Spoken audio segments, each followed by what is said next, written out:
কি বন্ধুরা, কেমন আছো তোমরা? আজকে ছুটির দিন, রবিবার। কে কীরকম রান্না করেছো তোমরাও কিন্তু জানাবে। আর আমি আজকে কি রান্না করেছি সেটা তোমাদের সাথে শেয়ার করে চলো।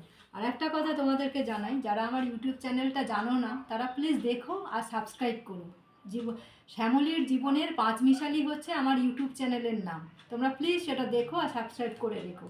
আর কি করেছি দেখো, আমি খেতে বসে গেলাম দুপুরবেলা, প্রায় 1:45 বাজে এখন।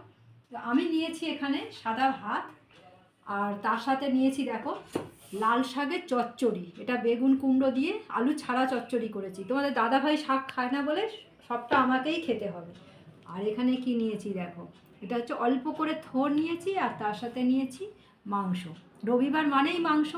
আর তোমাদের দাদাভাইয়ের পাতে কি দিয়ে দিয়েছি দেখো, শাক খায় না বলে করে দিয়েছি একটা গোটা অর্ধেক বেগুন ভাজা। দেখেছো বেগুনটা? তার সাথে রয়েছে শসা, থোড় আর মাংস। তো কেমন হয়েছে আমার আজকে রবিবারের মেনুগুলো তোমরা অতি অবশ্যই জানাবে কমেন্টের মাধ্যমে। টাটা।